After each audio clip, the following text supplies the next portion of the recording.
Hello നമസ്കാരം. അപ്പോൾ ഞാൻ ഇന്ന് പറയാനായിട്ട് പോകുന്നത് ഒരു അപ്കമിങ് എപ്പിസോഡിൻ്റെ സ്റ്റോറി ആട്ടോ. ഇനി വരാൻ പോകുന്ന ഒരു അടിപൊളി നല്ലൊരു എപ്പിസോഡിൻ്റെ സ്റ്റോറിയാണ്. അതായത് അലീന ആരാണെന്ന് ബാലചന്ദ്രൻ തിരിച്ചറിയുന്ന ഒരു നിമിഷം. അലീന വൈജയന്തിയുടെ മകളാണ് എന്ന് ബാലചന്ദ്രനാണ് കേട്ടോ ആദ്യമായിട്ട് അറിയാനായിട്ട് പോകുന്നത്. അപ്പോൾ ആ ഒരു നിമിഷവും ആ ഒരു സന്ദർഭമൊക്കെയാണ് ഞാൻ ഇന്നത്തെ എപ്പിസോഡിൽ പറയാനായിട്ട് പോകുന്നത്. അപ്പോൾ നമുക്ക് ഇന്നത്തെ സ്റ്റോറിയിലേക്ക് പോകാം. അതിനു മുൻപ് ഒരു കാര്യം പറയട്ടെ, നിങ്ങൾക്ക് ഈ ചാനൽ ഇഷ്ടപ്പെടുകയാണെങ്കിൽ നിങ്ങളൊന്ന് സപ്പോർട്ട് ചെയ്യണം കേട്ടോ. നിങ്ങൾ ഇതുവരെ ചാനൽ സബ്സ്ക്രൈബ് ചെയ്യാതെയാണ് കാണുന്നതെങ്കിൽ ഈ വീഡിയോ കണ്ടതിന് ശേഷമായാലും മതി നിങ്ങൾ ചാനലൊന്ന് സബ്സ്ക്രൈബ് ചെയ്യുക. അതുപോലെ ഈ സ്റ്റോറി നിങ്ങൾക്ക് ഇഷ്ടപ്പെട്ടെങ്കിൽ ഒന്ന് ലൈക്ക് ചെയ്ത് എന്തെങ്കിലുമൊക്കെ ഒരു കമൻറ്റ് നിങ്ങളുടേതായിട്ടൊരു കമൻറ്റ് ഇടുക കേട്ടോ. അപ്പോൾ നമുക്ക് ഇന്നത്തെ സ്റ്റോറിയിലേക്ക് പോവാം. അങ്ങനെ അലീനയെയും മുത്തശ്ശിയെയും വൈജയന്തി വീട്ടിലേക്ക് കൂട്ടിക്കൊണ്ടുവന്നേക്കുക കേട്ടോ. കൊല്ലപ്പള്ളിയിൽ നിന്നും കളപ്പാട്ടൂരിലേക്ക് കൊണ്ടുവന്നേക്കാണ് ശിവേട്ടൻ പോയതിന് ശേഷം. അങ്ങനെ ഇനി അലീന താമസിക്കാൻ പോകുന്നത് വൈജയന്തിയുടെ കൂടെയാണ്. അപ്പോൾ വൈജയന്തി അവിടെയുള്ള സെർവൻറ്റിനെയൊക്കെ പിന്നീട് അവിടെ നിന്ന് പറഞ്ഞയക്കുകയാണ്. ആ സെർവൻറ്റ് അവിടെ വേറൊരു അലീന വരാൻ വേണ്ടി കാത്തു നിൽക്കുകയാണ് ആ സെർവൻറ്റ് അവിടെ നിന്ന് പോവാനായിട്ട്. അങ്ങനെ അലീന വന്നതിന് ശേഷം മറ്റേ സെർവൻറ്റിനെ അവിടെ നിർത്തുന്നില്ല, ആ പെണ്ണ് അവിടെ നിന്ന് പോവുക കേട്ടോ. അങ്ങനെ അലീന വന്ന് അവിടെ താമസിക്കാനൊക്കെ തുടങ്ങി. അപ്പോൾ വൈജയന്തി ഇവളോട് പറയുന്നുണ്ട്, ഞാൻ പറയുന്നത് കേട്ട് അനുസരിച്ച് നോക്കിയും കണ്ടൊക്കെ നിന്നാൽ നിനക്ക് ഇവിടെ തുടരാം, അല്ലെങ്കിൽ നാളെ തന്നെ ഞാൻ നിന്നെ ഇവിടെ നിന്ന് പറഞ്ഞയക്കും എന്നൊക്കെ ഭീഷണിപ്പെടുത്തുക കേട്ടോ. ഞാൻ ചെയ്തോളാം, പറഞ്ഞാൽ മതി, ഞാൻ അതുപോലെ ചെയ്തോളാം എന്നൊക്കെ അലീന പറയുന്നുണ്ട്. എന്ത് വന്നാലും അവിടെ പിടിച്ചു നിൽക്കണമെന്ന് രേവതിക്കുട്ടി അലീനയുടെ അടുത്ത് പറഞ്ഞിട്ടുണ്ടായിരുന്നല്ലോ. അത് ചേച്ചിയുടെ അമ്മയും സഹോദരങ്ങളുമാണെന്ന് ചേച്ചിക്ക് അറിയാലോ.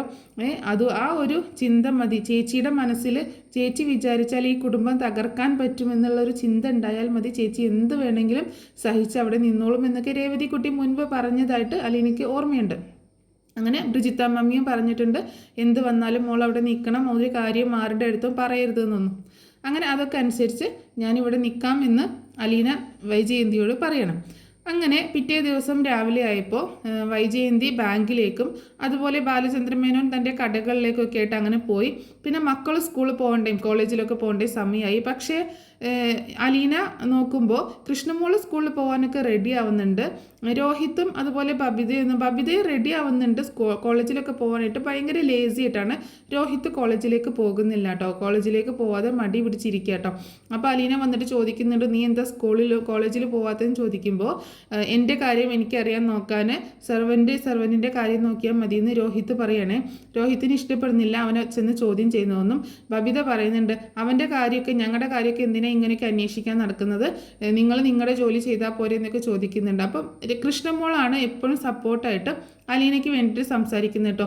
ബബിതേച്ചി എന്താ ഈ പറയുന്നേ, നമ്മുടെ നല്ലതിന് വേണ്ടിയിട്ടല്ലേ ചോദിച്ചതെന്നൊക്കെ പറയുന്നുണ്ട്.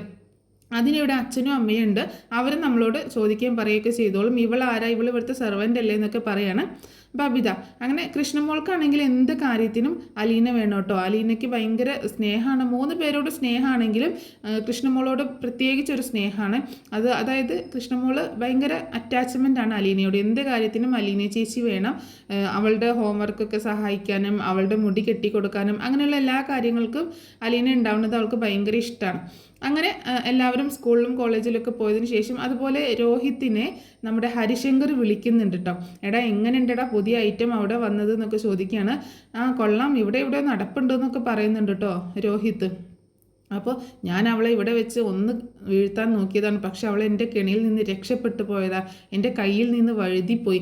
പക്ഷെ അങ്ങനെയല്ല, ഇനി ഞാൻ അവളെ വെറുതെ വിടില്ല, എനിക്ക് അവളെ എങ്ങനെയെങ്കിലും സെറ്റാക്കി എടുക്കണം, നീ അതിനെ എനിക്ക് ഹെൽപ്പ് ചെയ്യണം എന്നൊക്കെ പറയുമ്പോൾ രോഹിത്ത് പറയുന്നുണ്ട്, അയ്യോ അതൊന്നും വേണ്ട, എനിക്ക് പറ്റില്ല, അമ്മ അറിഞ്ഞാൽ ആകെ പ്രശ്നമായിരിക്കും എന്നൊക്കെ പറയണം. നീ ഒന്ന് പോയടാ, അമ്മ അറിയാതെ ആൻറ്റി അറിയാതെയൊക്കെ നമ്മൾ എന്തോരം കാര്യങ്ങൾ ചെയ്തേക്കുന്നു, അതൊന്നും ആരും അറിയത്തില്ല എന്നൊക്കെ പറയുന്നുണ്ട് കേട്ടോ. അപ്പോൾ രോഹിത്താണെങ്കിൽ ഹരിശങ്കർ ഇങ്ങനെ കൊണ്ടു നടന്ന് വെടക്കാക്കുക കേട്ടോ രോഹിത്തിന് എല്ലാ കാര്യത്തിനും പേടിയാണ്. പക്ഷേ ഹരിശങ്കർ ഇങ്ങനെ ഓരോ കാര്യങ്ങൾ പറഞ്ഞു കൊടുത്തിട്ട് അവനെ കൊണ്ട് ചെയ്യിപ്പിക്കുകയാണ് ചെയ്യുന്നത്.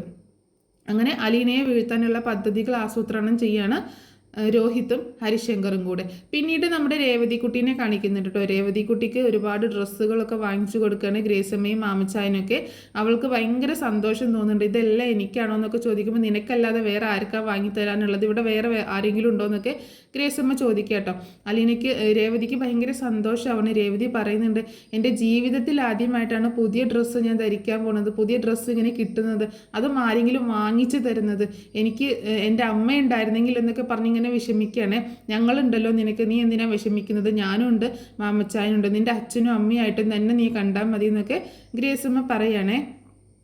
അങ്ങനെ ഭയങ്കര സന്തോഷത്തോടു കൂടിയിട്ട് രേവതിക്കുട്ടി ആ ഡ്രസ്സൊക്കെ ആയിട്ട് പോവുകയാണ്. പിന്നീട് മാമച്ചായൻ്റെ അടുത്ത് ഗ്രേസമ്മ പറയുന്നുണ്ട്, അവളുടെ സന്തോഷം കണ്ടോ മാമച്ചായ, എനിക്ക് ഭയങ്കര സങ്കടം വരുന്നു എന്നൊക്കെ പറയണേ. ഇവരാണെങ്കിൽ ഒരു ഒറ്റപ്പെട്ട ലൈഫാട്ടോ, മാമച്ചായനും ഗ്രേസമ്മയും ആരുമില്ല കൂട്ടിന്, ആ ഒരു പട്ടിയും ഒരു സെർവൻറ്റും അല്ലാണ്ട്. അപ്പോൾ അതിൻ്റെയൊക്കെ ഒരു സ്റ്റോറി വേറെ ഉണ്ട്, അതൊക്കെ ഞാൻ പിന്നീട് അപ്ലോഡ് ചെയ്യുന്നതായിരിക്കും കേട്ടോ. അങ്ങനെ പിന്നീട് കാണിക്കുന്നത് രേവതിക്കുട്ടി ഇങ്ങനെ പുതിയ ഡ്രസ്സൊക്കെ കിട്ടിയപ്പോൾ ഭയങ്കര സന്തോഷമായിട്ടോ. അപ്പം ആദ്യമായിട്ട് കിട്ടിയതല്ലേ, ഈ വിവരം ചേച്ചിയോട് പറയണ്ടേ, ചേച്ചിയെ വിളിച്ച് അറിയിക്കണ്ടേ. എങ്ങനെ അറിയിക്കും, തൻ്റെ കയ്യിൽ മൊബൈൽ ഫോണില്ല, ചേച്ചിയുടെ കയ്യിലും ഫോണില്ല, എങ്ങനെ അറിയിക്കും എന്നൊക്കെ ഓർത്തിട്ട് ഭയങ്കരമായിട്ട് വിഷമിക്കുകയാണ്. അപ്പോൾ എന്തായാലും വേണ്ടില്ല, ചേച്ചിക്ക് ഒരു കത്ത് എഴുതാമെന്ന് വിചാരിക്കുകയാണ്. അപ്പോൾ ഇവിടുത്തെ കാര്യങ്ങളൊക്കെ പറയാം, ചേച്ചിയുടെ കാര്യങ്ങളൊക്കെ ചോദിക്കാമെന്നൊക്കെ കരുതിയിട്ട് ചേച്ചിക്ക് കത്ത് എഴുതുക കേട്ടോ. അങ്ങനെ കത്തെഴുതുമ്പോൾ രേവതി പറയുന്നുണ്ട്, ഹായ് ചേച്ചി, എന്തൊക്കെയാണ് വിശേഷം, സുഖമാണോ, ഇവിടെ എനിക്ക് കുഴപ്പമൊന്നുമില്ല, ഇവിടെയുള്ളവരൊക്കെ നല്ല ആൾക്കാരാണ്. പുറമേ അന്ന് ബ്രിജിത്തമ്മ പറഞ്ഞത് ഞാൻ ഓർക്കുന്നുണ്ട്, പുറമേ ഇങ്ങനെ ഒച്ചപ്പാടും ബഹളമൊക്കെ ആണെങ്കിലും അവരുടെ ഉള്ളിൽ ഭയങ്കര സ്നേഹമാണ്. പുറമേ ഇങ്ങനെ ക്ഷോഭിക്കുന്ന ആൾക്കാർ, എടുത്തടിച്ചതുപോലെ സംസാരിക്കുന്നവർക്കൊക്കെ ഉള്ളിൽ സ്നേഹമായിരിക്കുന്നു ബ്രിജിത്തമ്മ പറഞ്ഞിട്ടുണ്ടായിരുന്നല്ലോ. അതുപോലെ തന്നെയാണ് ഇവിടെ ഉള്ളവരുടെ സ്വഭാവം. ചില സമയത്ത് ഇവരുടെ സ്വഭാവം നമുക്ക് മനസ്സിലാക്കാൻ പറ്റത്തില്ല ചേച്ചി, എന്താ പറയണത്, നമ്മളോട് ഭയങ്കര ദേഷ്യമാണെന്നൊക്കെ തോന്നും. പക്ഷെ അതേ സമയം കുറച്ച് കഴിഞ്ഞാൽ തന്നെ അതൊക്കെ മാറി ഭയങ്കര സ്നേഹമായിരിക്കും. ഇതുപോലെ രണ്ടുപേരും ഈ ലോകത്ത് വേറെ ഇല്ലയെന്ന് തോന്നും എന്നൊക്കെ രേവതിക്കുട്ടി ആ കത്തിൽ എഴുതുകയാണ്. പിന്നെ എനിക്ക് ഒരു പ്രത്യേക കാര്യം ചേച്ചിയോട് പറയാനുള്ളത്, എനിക്കിന്ന് ഒരുപാട് സന്തോഷമായി ചേച്ചി, എനിക്കിന്ന് ഒരുപാട് സന്തോഷമുള്ളൊരു ദിവസമാണ്. ഇതുപോലൊരു ഒരു ജീവിതത്തിൽ ഇങ്ങനെ ഒരു ദിവസം എനിക്ക് ഉണ്ടായിട്ടില്ല. കാരണം എന്താണെന്ന് വെച്ചാൽ നമ്മൾ എന്തോരം ഡ്രസ്സുകൾക്ക്, പുതിയ ഡ്രസ്സുകൾക്ക് വേണ്ടി കൊതിച്ചിട്ടുണ്ടല്ലേ ചേച്ചി, നമുക്ക് ആരെങ്കിലും വാങ്ങിച്ചു തന്നിട്ടുണ്ടോ, ഇല്ലല്ലോ. നമ്മളെപ്പോഴും പഴയ ഡ്രസ്സുകളല്ലേ ധരിച്ചിട്ടുള്ളത്. നമ്മളെപ്പോഴും മറ്റുള്ള വീടുകളിലൊക്കെ പോയി തെണ്ടി വാങ്ങിക്കുന്ന, അവരോട് ചോദിച്ചിങ്ങനെ വാങ്ങിക്കുന്ന ആ ഡ്രസ്സുകളിൽ നോക്കിയിട്ടല്ലേ നമ്മൾ ധരിച്ചിട്ടുള്ളത്. അതും നമ്മുടെ സൈസിനായിരിക്കണമെന്നില്ല, പാകമായിരിക്കില്ല, എന്നാലും നമ്മൾ അങ്ങനെയല്ലേ കഴിഞ്ഞിട്ടുള്ളത്. ഇന്ന് വരെ ആരും നമുക്ക് പുതിയ ഡ്രസ്സ് വാങ്ങിച്ചു തന്നിട്ടില്ലല്ലോ. ഇന്ന് എനിക്ക് ഇവിടുത്തെ ഗ്രേസമ്മ ആൻറ്റിയും മാമച്ചായനും എനിക്ക് ഒരുപാട് ഡ്രസ്സ് വാങ്ങി തന്നു ചേച്ചി, എനിക്ക് ഒരുപാട് സന്തോഷമായി. അതൊക്കെ കൂടി എനിക്ക് അന്ന് കണ്ടപ്പോൾ എൻ്റെ കണ്ണൊക്കെ നിറഞ്ഞു പോയി ചേച്ചി. ആ നിമിഷം ഞാൻ ചേച്ചിയെക്കുറിച്ച് ഓർത്തു, ചേച്ചിയും ഇതുപോലെ പുതിയ ഡ്രസ്സൊന്നും ഇന്ന് വരെ ഇട്ടിട്ടില്ലല്ലോ, എല്ലാം പഴയതല്ലേ ഇട്ടത്. ചേച്ചി എൻ്റെ അടുത്തായിരുന്നെങ്കിൽ ഇതിൽ നിന്ന് ഞാൻ ചേച്ചിക്കും ഡ്രസ്സ് തന്നേനെ എന്നൊക്കെ ഇങ്ങനെ കത്തിൽ എഴുതുകയാണേ. പിന്നീട് ചോദിക്കുന്നുണ്ട്, ചേച്ചിക്ക് അവിടെ സുഖമാണോ, ചേച്ചിയുടെ അമ്മയെ കണ്ടോ എന്ന് ചോദിക്കുകയാണ്. അമ്മയെ കണ്ടോ, എങ്ങനെയുണ്ട് അമ്മ ചേച്ചിയെ പോലെ സുന്ദരിയാണോ, അവരുടെ വീട്ടിലാണോ ചേച്ചി ഇപ്പോൾ താമസിക്കുന്നത്, അമ്മയുടെ കൂടെയാണോ, അവിടെ ആരൊക്കെയാണുള്ളത്, ചേച്ചിയുടെ സഹോദരങ്ങളെ കണ്ടോ, എല്ലാ വിശേഷങ്ങളും എനിക്ക് അറിയാൻ തിടുക്കാവുന്നുണ്ട്. ചേച്ചി ഇതിനൊരു മറുപടി തരണം കേട്ടോ, അവിടുത്തെ വിശേഷങ്ങളൊക്കെ പറഞ്ഞിട്ട്. പിന്നെ ചേച്ചിയുടെ അമ്മ ചേച്ചിയോട് സ്നേഹത്തോടെയാണോ സംസാരിക്കുന്നത്, ചേച്ചി അവരോട് എങ്ങനെയാണ് പെരുമാറുന്നത്, സഹോദരങ്ങളൊക്കെ ചേച്ചിയോട് മിണ്ടുന്നുണ്ടോ, സംസാരിക്കുന്നുണ്ടോ. പിന്നെ ചേച്ചി ബ്രിജിത്താമ്മി പറഞ്ഞത് ഓർമ്മയുണ്ടല്ലോ, എല്ലാ കാര്യങ്ങളും മനസ്സിൽ വെച്ചേക്കണം, ഒന്നും തുറന്ന് പറയാനൊന്നും നിൽക്കണ്ട കേട്ടോ. എല്ലാം പറഞ്ഞു കഴിഞ്ഞാൽ അവരുടെ കുടുംബജീവിതം തകർന്നു പോകുന്നല്ലേ ബ്രിജിത്താമ്മി പറഞ്ഞത്. ചേച്ചി അത് മനസ്സിൽ വെച്ചിട്ട് പെരുമാറിയാൽ മതി, എല്ലാം സഹിച്ച് ചേച്ചി അവിടെ തന്നെ നിൽക്കണം കേട്ടോ, ചേച്ചിയുടെ അമ്മയല്ലേ. വല്ലാണ്ട് ബുദ്ധിമുട്ടാണെന്നുണ്ടെങ്കിൽ ചേച്ചി ഇങ്ങോട്ടേക്ക് പോര്, ഇവിടെ മാമച്ചാനും ഗ്രേസമ്മേൻ്റെയും ചേച്ചിയെ എടുത്തോളും, ഇവിടെ ഒരു കുഴപ്പം ഉണ്ടാവില്ല എന്നൊക്കെ പറയണേ. എന്താണെങ്കിലും ചേച്ചിയുടെ വിവരങ്ങളൊക്കെ അറിയിക്കണം. അന്ന് ആ മുത്തശ്ശൻ്റെ മകളാണ് ചേച്ചിയുടെ അമ്മ എന്നല്ലേ ബ്രിജിത്താമ്മി പറഞ്ഞത്. ആ അമ്മ ഇപ്പോൾ സുഖമായിരിക്കുന്നു, അങ്ങനെയുള്ള കാര്യങ്ങളൊക്കെ ഡീറ്റെയിൽ ആയിട്ട് തന്നെ രേവതിക്കുട്ടി എഴുതിയിട്ടുണ്ട് കേട്ടോ. ആ അമ്മയോട് എപ്പോഴും സ്നേഹത്തോടെ സംസാരിക്കാനൊക്കെ നോക്കണം, അമ്മ എന്ത് വഴക്ക് പറഞ്ഞാലും ഒന്നും തിരിച്ച് പറയാനൊന്നും ചേച്ചി നിൽക്കണ്ട കേട്ടോ എന്നൊക്കെ പറഞ്ഞ് അങ്ങനെ എഴുതിയിട്ടുണ്ട്. ചേച്ചിയുടെ മറുപടിക്കായിട്ട് കാത്തിരിക്കുകയെന്നും പറഞ്ഞിട്ട് കത്ത് അവസാനിപ്പിക്കുകയാണ്. അങ്ങനെ രേവതിക്കുട്ടി ആ കത്ത് പോസ്റ്റ് ചെയ്യാനായിട്ട് നമ്മുടെ മാമച്ചാൻ്റെ കയ്യിൽ കൊടുക്കുകയാണ്. ഇതെന്താ കത്തോ എന്ന് ചോദിക്കുക കേട്ടോ ഗ്രേസമ്മ. ഞാൻ ചേച്ചിക്ക് ഒരു കത്ത് എഴുതിയതാണ്, ചേച്ചിയോട് കുറച്ച് വിശേഷങ്ങളൊക്കെ പറഞ്ഞുകൊണ്ട് കത്ത് എഴുതിയതാണെന്ന് പറയുമ്പോൾ, ഞങ്ങളുടെ കുറ്റങ്ങളൊക്കെയാണോ നീ പറഞ്ഞേക്കണേന്ന് ചോദിക്കുകയാണേ ഗ്രേസമ്മ. അങ്ങനെയൊന്നുമല്ല. എന്താ ഗ്രേസമ്മ നീ ഇങ്ങനെയൊക്കെ പറയുന്നത്, അവൾ അങ്ങനെയൊന്നും എഴുതത്തില്ലല്ലോ, അവൾക്ക് അങ്ങനെ എഴുതാൻ എന്ത് കുറ്റങ്ങളാണ് ഇവിടെ ഉള്ളത് എന്നൊക്കെ ചോദിക്കണേ. അല്ല, ഞാൻ ചുമ്മാ ചോദിച്ചതാണെന്ന് പറയണേ ഗ്രേസമ്മ. അങ്ങനെ ഈ കത്ത് മാമച്ചാൻ ജോസൂട്ടിയുടെ കയ്യിൽ കൊടുക്കുക കേട്ടോ, പോസ്റ്റ് ചെയ്യാനായിട്ട്. അപ്പോൾ അലീനയുടെ അഡ്രസ്സ്, അവിടുത്തെ അഡ്രസ്സ് ബ്രിജിത്തമ്മി ഇവളുടെ കയ്യിലും കൊടുത്തിട്ടുണ്ടായിരുന്നു, എന്തെങ്കിലുമൊക്കെ ആവശ്യമുണ്ടെങ്കിൽ അങ്ങോട്ടും ഇങ്ങോട്ടും കോൺടാക്റ്റ് ചെയ്യണമെന്നും പറഞ്ഞിട്ട്. അങ്ങനെ ആ കത്ത് പോസ്റ്റ് ചെയ്യാനായിട്ട് കൊടുക്കുകയാണ്. ആ സമയത്താണ് ഗ്രേസമ്മയ്ക്ക് ഒരു കാര്യം തോന്നുന്നത്, ഇവളുടെ കയ്യിൽ ഫോണില്ലല്ലോ എന്നുള്ളത്. അവിടുത്തെ നമ്പർ നിനക്കറിയാമെന്ന് ചോദിക്കുകയാണ്. എനിക്കറിയില്ല. എങ്കിൽ ആ കത്തിൽ ഇവിടുത്തെ നമ്പർ വെച്ചുകൂടായിരുന്നു എന്ന് ചോദിക്കുമ്പോൾ ഞാൻ വെച്ചിട്ടുണ്ട്, വീട്ടിലെ നമ്പർ ഞാൻ വെച്ചിട്ടുണ്ടെന്ന് പറയാൻ കേട്ടോ. എങ്കിൽ ശരിയെന്ന് പറയുന്നുണ്ട്. പിന്നീട് മാമച്ചായനോട് ഗ്രേസമ്മ പറയുന്നുണ്ട് അവൾക്ക് ഒരു ഫോൺ വാങ്ങിച്ചു കൊടുക്കണം. എപ്പോഴെങ്കിലും എന്തെങ്കിലുമൊക്കെ ഒരു ആവശ്യത്തിന് ആരെങ്കിലും വിളിക്കാനോ അവളെ ചേച്ചിയെ വിളിക്കാനോ അല്ലെങ്കിൽ കുറച്ച് നേരം ഒരു എൻ്റർടൈൻമെൻറ്റിനൊക്കെ ആയിട്ട് ഇനി അവൾക്ക് എന്തെങ്കിലും ഓൺലൈൻ വഴി പഠിക്കാനൊക്കെ ആയിട്ട് സാധിക്കുമല്ലോ എന്നൊക്കെ പറഞ്ഞിട്ട് അത് ആലോചിക്കാമെന്ന് മാമച്ചായനും പറയുന്നുണ്ട്. അങ്ങനെ പിന്നീട് കാണിക്കുന്നത് ബാലചന്ദ്രൻ മേനോൻ ജോലി സ്ഥലത്തുനിന്ന് വരുന്ന വഴിക്ക് പോസ്റ്റ്മാനെ കാണാം കേട്ടോ. അപ്പോൾ പോസ്റ്റ്മാൻ പറയുന്നുണ്ട്, സാറ് കണ്ടത് നന്നായി, വീട്ടിലേക്ക് ഒരു കത്ത് ഉണ്ടായിരുന്നു എന്ന് പറയണേ. ഏതാ കത്ത് എന്നൊക്കെ ചോദിക്കുമ്പോൾ ആർക്കാന്നൊക്കെ ചോദിക്കുമ്പോൾ സാറേ അലീന എന്ന് ചോദിക്കണം. അലീനയോ? അതാരാ? ഞങ്ങളുടെ വീട്ടിലെ പുതിയ സെർവൻ്റാണ്, അമ്മയെ നോക്കാൻ വന്ന ഹോം നേഴ്സാണ്, ആ കുട്ടിക്കാണ് കത്ത് എന്ന് പറയണേ. അവൾക്ക് ആരാ കത്ത് എഴുതാന്ന് ഇങ്ങനെ ആകെ ആശ്ചര്യപ്പെടുകയാണ് ബാലചന്ദ്രൻ മേനോൻ. എന്തായാലും തന്നേക്ക് എന്ന് പറഞ്ഞുകൊണ്ട് ആ കത്ത് വായിക്കുകയാണ്. മറ്റൊരാളുടെ കത്ത് വായിക്കുന്നത് ശരിയല്ല എങ്കിലും ബാലചന്ദ്രൻ മേനോൻ അതിനുള്ളിൽ എന്താണെന്ന് അറിയാൻ ഭയങ്കര ഒരു ആഗ്രഹം. കാരണം അലീനയെ അത്രയും ദൂരത്ത് പോയി മുത്തശ്ശൻ ഇങ്ങനെ കൂട്ടിക്കൊണ്ടുവരണമെങ്കിൽ, കൈതക്കൽ മാളിക വീട്ടിലെ കുഞ്ഞിരാമൻ മേനോൻ അവിടെ പോയിട്ട് ആ കുട്ടിയെ കൂട്ടിക്കൊണ്ടുവരണമെങ്കിൽ അതിന് പിറകിൽ എന്തെങ്കിലുമൊക്കെ ഒരു കാരണം ഉണ്ടാവുമല്ലോ.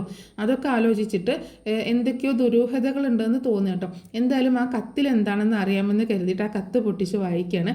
അങ്ങനെ രേവതിക്കുട്ടി എഴുതിയ ഈ കാര്യങ്ങളൊക്കെ കേട്ടിട്ട് ബാലചന്ദ്രൻ ആകെ വല്ലാതാവുക കേട്ടോ. അപ്പോൾ വൈജയന്തിയുടെ മകളാണോ അലീന എന്നിങ്ങനെ ചിന്തിച്ചു പോവാണ്.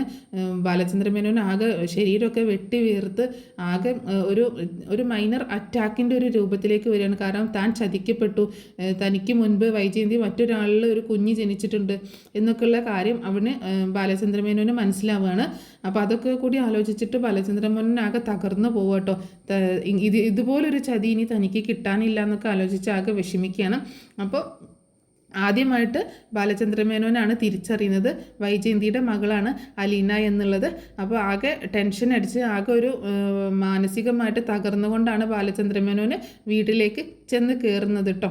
അപ്പോൾ ഇതൊരു ഫസ്റ്റായിട്ട് അലീന ആരാണെന്ന് സത്യം തിരിച്ചറിയുന്നത് ബാലചന്ദ്രൻ മേനോനാണ്. അതിനുശേഷം ഓരോരുത്തരായിട്ട് ഇങ്ങനെ അറിയുന്നുണ്ട്. ബാലചന്ദ്രൻ മേനോൻ്റെ അടുത്ത് നിന്നാണ് മനു അറിയുന്നത്, അതുപോലെ മുത്തശ്ശി അറിയുന്നുണ്ട്.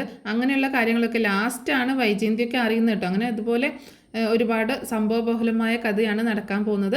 അപ്പോൾ ഇനി ബാലചന്ദ്രൻ മേനോൻ വീട്ടിലെത്തിയിട്ട് അലീനയുമായിട്ടുള്ള ഒരു കൂടിക്കാഴ്ചയുണ്ട്. ആ ഒരു സ്റ്റോറി ഞാൻ അടുത്ത ദിവസം തന്നെ അപ്ലോഡ് ചെയ്യുന്നതായിരിക്കും. എന്താണെങ്കിലും അങ്ങനെ ബാലചന്ദ്രൻ മേനോൻ തിരിച്ചറിഞ്ഞിരിക്കുകയാണ് വൈജയന്തിയുടെ മകളാണ് അലീന എന്നുള്ളത്. അതിൽ ചെറുതായിട്ടൊരു ബുദ്ധിമുട്ട് ബാലചന്ദ്രൻ മേനോന് വരുന്നുണ്ട് കേട്ടോ. അപ്പം ആ വീട്ടിലെത്തിയതിനുള്ള ശേഷമുള്ള ആ സ്റ്റോറി അടുത്ത ദിവസം തന്നെ ഞാൻ അപ്ലോഡ് ചെയ്യാം. അപ്പോൾ ഈ സ്റ്റോറി നിങ്ങൾക്ക് ഇഷ്ടപ്പെട്ടെങ്കിൽ തീർച്ചയായിട്ടും ഒന്ന് സപ്പോർട്ട് ചെയ്യുക കേട്ടോ. ലൈക്ക് ചെയ്യുക, കമൻറ്റ് ചെയ്യുക, സബ്സ്ക്രൈബ് ചെയ്യുക. അപ്പോൾ നെക്സ്റ്റ് വീഡിയോയിൽ കാണാം.